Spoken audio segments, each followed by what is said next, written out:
Shalom, selamat pagi, selamat hari Sabat. Mari awali hari ini dengan semangat baru dengan mendengarkan renungan pagi. Sabtu 29 November 2025. Tuhan melupakan lebih daripada melupakan mobil yang penyok. Mazmur 51 ayat 11-12. Sembunyikanlah wajahmu terhadap dosaku, hapuskanlah segala kesalahanku. Jadikanlah hatiku tahir ya Allah, dan perbaharuilah batinku dengan roh yang teguh.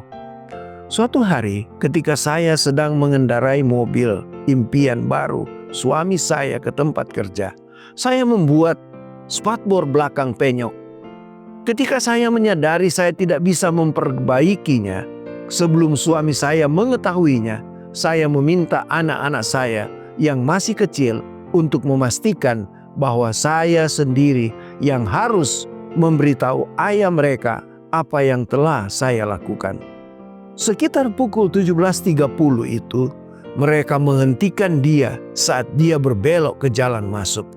Ayah tidak akan percaya apa yang ibu lakukan. Apa yang dia lakukan?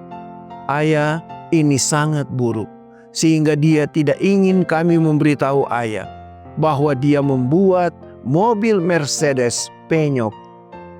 Jadi saat suami saya memberikan ciuman selamat datang, dia sudah tahu tentang penyok pada mobil itu.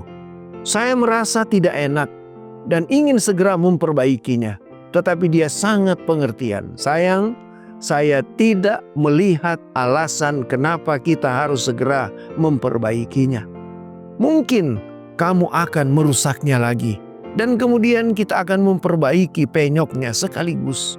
Kami tertawa, dia mencium saya lagi, dan sejauh yang saya tahu, dia tidak hanya memaafkan saya, tetapi dia juga melupakan.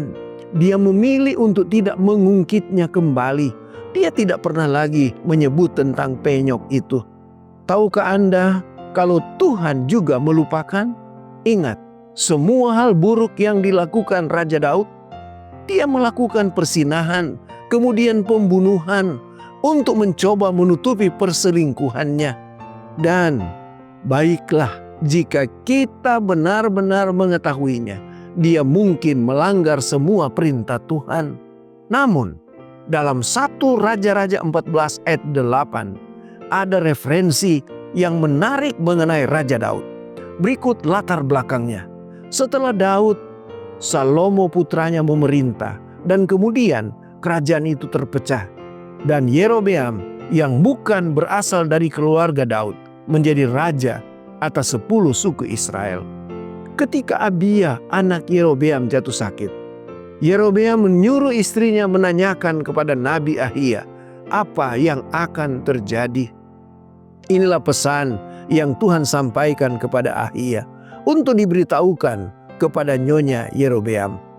Meskipun Tuhan mengambil kerajaan itu dari rumah Daud dan memberikannya kepada Yerobeam, tetapi engkau tidak seperti hambaku Daud yang tetap menaati segala perintahku dan mengikuti aku dengan segenap hatinya dan hanya melakukan apa yang benar di mataku.